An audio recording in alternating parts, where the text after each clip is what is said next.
Hello students, আরজিটি education থেকে Jeet sir বলছিলাম। আজকে তোমাদের পাইথনের উপর আরেকটি ইন্টারেস্টিং টপিক আমি করাবো, যে পাইথন ফাইল থেকে বা পাইথনের কোডিং থেকে আমরা কেমনভাবে পাওয়ার পয়েন্ট প্রেজেন্টেশন ফাইল বা যেটাকে আমরা শর্ট ফর্মে বলি পিপিটি ফাইল রেডি করতে পারি। ওকে, রেডিটা কিন্তু অবশ্যই আমরা কিসের মধ্যে থেকে করব? পাইথনের মধ্যে থেকে করব। আমরা অন্য কোনো মানে সফটওয়্যার, থার্ড পার্টি সফটওয়্যারের মধ্যে গিয়ে ওপেন করব না, আমরা জাস্ট এখান থেকেই করব, পাইথন থেকেই করব। তো এর জন্য দেখো আমাদের একটা প্যাকেজ লাগবে এখানে, যার জন্য তোমাদের একটা প্যাকেজ আমরা ইনস্টল করা দেখিয়ে দিচ্ছি, যেটা হচ্ছে পিপ ইনস্টল পাইথন পিপিটিএক্স। এখানে অলরেডি ইনস্টল আছে, সেই জন্য দেখাচ্ছে রিকোয়ারমেন্ট অলরেডি স্যাটিসফাইড। তোমরা যদি না থাকে অবশ্যই নেট কানেক্টিভিটি রেখে তোমরা এটা ইনস্টল করে নিও। এটা করার পর আমরা পাইথন পিপিটিএক্স কে আর পুরোটা লিখবো না, আমরা প্যাকেজটার নাম শর্টে লিখবো কি পিপিটিএক্স। ওকে, আমরা জানি আমাদের পাওয়ার পয়েন্টের ওপেন করার সময় আমরা ফাইলগুলোকে পিপিটি ফাইল বলি। সো ফ্রম পিপিটিএক্স আমরা করলাম কি ইম্পোর্ট প্রেজেন্টেশন, অবশ্যই প্রেজেন্টেশনের কিন্তু পিটা ক্যাপসে। এবার আমরা একটা ভ্যারিয়েবল নিলাম, ভ্যারিয়েবলটার নাম নিলাম কি রুট। যেহেতু এটা একটা প্রেজেন্টেশন করছি এবং আমি এইটাকে একটা কি করলাম না, আমি তোমাদেরকে এখানে একটুখানি মেনশন করে দিচ্ছি, এটা হচ্ছে অবজেক্ট ফাইল ক্রিয়েট। মানে আমরা একটা প্রেজেন্টেশনের অবজেক্ট ফাইল ক্রিয়েট করলাম, যেটার নাম কি না দিলাম এখন কি না রুট। তার মানে রুট কথাটার মধ্যেই প্রেজেন্টেশনের অবজেক্ট ফাইলটা থাকছে। তার মানে আমি যতবার রুটটাকে কল করব ততবার কিন্তু প্রেজেন্টেশনের অবজেক্ট ফাইলটা কিন্তু চলে আসবে ওর সাথেই। ওকে, এবার আমরা একটা ভ্যারিয়েবল নিলাম, ভ্যারিয়েবলটা হচ্ছে এ। আমরা অবজেক্ট ফাইল হিসাবে রুটটাকে কল করলাম এবং এখানে স্লাইড আন্ডারস্কোর লেআউটস দিলাম কি 0। দেখো এখানে প্রত্যেকটা কোডের একটা মানে আছে, সেই মানেগুলো দেখবে লেখা আছে। দেখো ভিডিওটা যাতে শর্টে হয় তার জন্যই আমরা জিনিসগুলোকে ইনস্টল ভাবে লিখে রাখছি, যাতে ভিডিওটা খুব বেশি বড় না হয়ে যায়। এবং তারপরেও তোমাদের কিছু বুঝতে সমস্যা হলে অবশ্যই কিন্তু কমেন্ট করো, ভিডিওটা স্কিপ না করে দেখো, আশা করি তোমাদের কনসেপ্টটাকে আমি ক্লিয়ার করতে পারবো। তো দেখো এখানে জিরো ফর কি টাইটেল বা সাবটাইটেল। দেখো আমাদের পাওয়ার পয়েন্টটা, আমি একটু পাওয়ার পয়েন্টটা ওপেন করে দেখাই। দেখো কাকে টাইটেল বলে, কাকে সাবটাইটেল বলে। যারা জানো তাদের জন্য ঠিক আছে, যারা জানো না তাদের জন্য আমি একবার কনসেপ্টটা ক্লিয়ার করে দিই। সো টাইটেল হয় হচ্ছে আমাদের পাওয়ার পয়েন্টটা হয়তো ওপেন হচ্ছে, পাওয়ার পয়েন্টটা তো জিরো দেওয়ার মানে হচ্ছে আমরা শুধু টাইটেল চাইছি এবং সাবটাইটেল চাইছি। 1 কোড দেওয়া মানে টাইটেল এবং কন্টেন্ট দুটোই দেখাবে। 2 মানে সেকশনের হেডার ফাইলকে দেখাবে। এভাবে বিভিন্ন কোডের এখানে মানে বিভিন্ন রকমের হয়। তুমি যে জিনিসটা এর মধ্যে থেকে চাইছো সেটাকে তুমি তোমার কোডের মধ্যে অবশ্যই মেনশন করে দাও, এবং সেটাকেই বলা হয় স্লাইড লেআউট। আমরা নিশ্চয়ই সবাই জানি পাওয়ার পয়েন্টের মধ্যে আমরা যেটার উপর ডিজাইন করি, যে ওয়ার্ক প্লেসটার উপর বা ওয়ার্কসের উপর আমরা ডিজাইনটা করি, সেটা কিন্তু অবশ্যই তাকে একটা কি হয়, সেই ডিজাইন ফিল্ডটাকে আমাদের কিন্তু কি বলে, স্লাইড বলে। এবং তার উপর আমরা যেভাবে ইচ্ছা কাজটা করি তাকে আমরা কি বলি, লেআউটস বলি।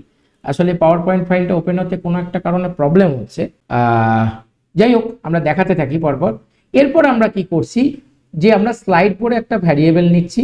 ভ্যারিয়েবল নেওয়ার পর আমাদের পাওয়ার পয়েন্ট ফাইলটা অ্যাকচুয়ালি এখানে কোনো প্রয়োজনও নেই, আমরা জাস্ট তোমাদেরকে দেখাতে চাইছিলাম যে টাইটেল বা সাবটাইটেল কাকে বলে। তো স্লাইড থেকে আমরা কি করলাম, আমরা আবার সেই অবজেক্ট ফাইলটাকে কল করলাম, স্লাইডস করলাম এবং অ্যাড স্লাইড করে কি করলাম, এ করলাম।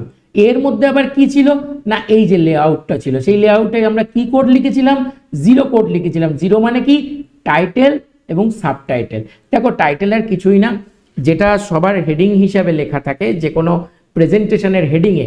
ধরো আজকে একটা প্রেজেন্টেশন এই এতক্ষণ পরে ওপেন হয়েছে পাওয়ার পয়েন্ট, অ্যাকচুয়ালি সিস্টেম একটু স্লো হয়েছে কোনো কারণে, তো আমি দেখাচ্ছি তোমাদেরকে, মেশিনটা একটু স্লো হচ্ছে আর কি, বা কোনো কারণে পাওয়ার পয়েন্টটা একটু স্লো চলছে। যাই হোক, তো টাইটেল কি হয়, যেটা হেডিং হিসাবে হয়। মানে ধরো তুমি একটা প্রেজেন্টেশন করছো অফিসে, তার একটা হেডিং হিসাবে দিয়েছো টাইটেল, মানে যেটা সবার উপরে থাকছে।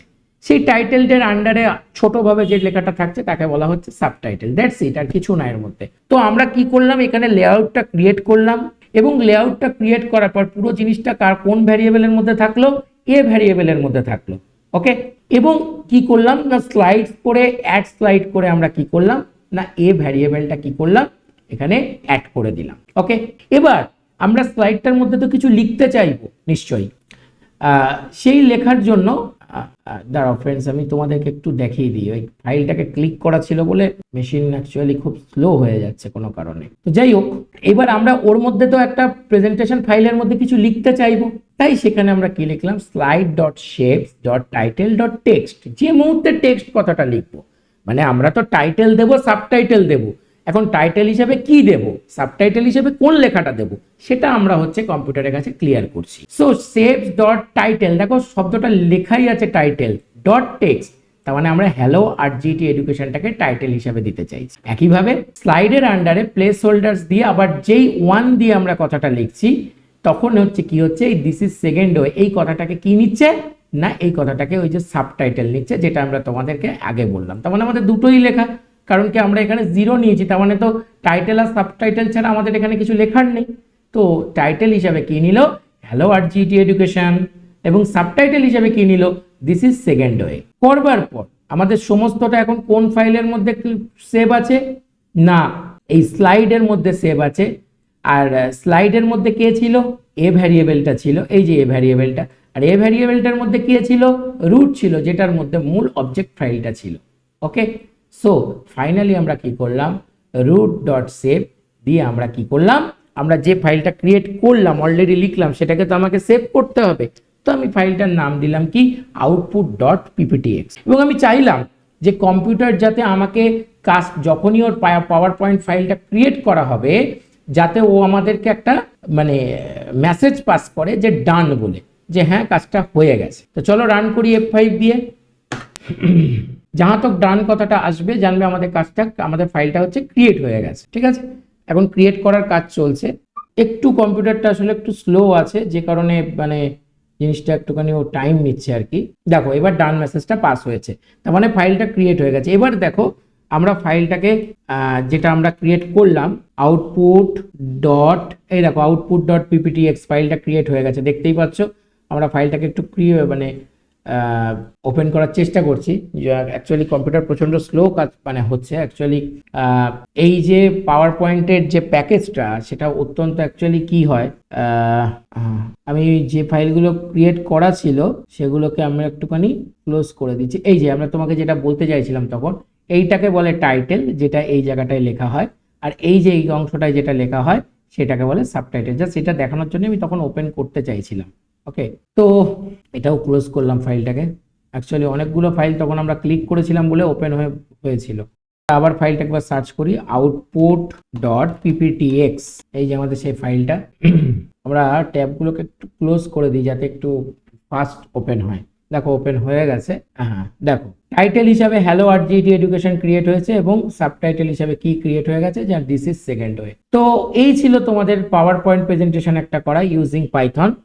আশা করি তোমাদের ভিডিওটা বুঝতে অসুবিধা হয়নি। এবং এছাড়াও যে শুধুমাত্র আমরা টাইটেল সাবটাইটেল ক্রিয়েট করতে পারি তা নয়, এর মধ্যে থেকে আমরা কন্টেন্ট বা বিভিন্ন রকম প্রেজেন্টেশন ক্রিয়েট করা, সেগুলো টোটালটাই আমরা করতে পারি। ঠিক আছে, তো এখানে এবং সেখানে কোন কোডের জন্য কোনটা ওপেন হয়, দেখবে 0-র জন্য টাইটেল সাবটাইটেল, 1-এর জন্য টাইটেল কন্টেন্ট, এভাবে বিভিন্ন রকম কোড আছে। যেমনটি প্রয়োজন হবে ঠিক স্লাইড আন্ডারস্কোর লেআউটে আমাদের সেভাবে কোডটা বসাতে হবে। ধরো আমি এখন চাইছি টাইটেল আর কন্টেন্ট করব, তাহলে আমাকে এখানে 0-র জায়গায় কি করতে হবে, 1। ওকে, আশা করি বোঝাতে পেরেছি। ভিডিওটা যদি ভালো লেগে থাকে তাহলে অবশ্যই লাইক শেয়ার সাবস্ক্রাইব করো, আমাদের সাথে যুক্ত থাকো। এবং যদি কোনো রকম এই ভিডিওতে তোমাদের কোনো কনফিউশন থাকে তাহলে অবশ্যই কমেন্ট করো, আমরা উত্তর দেওয়ার চেষ্টা করব। সবাই ভালো থাকো, সুস্থ থাকো, ধন্যবাদ।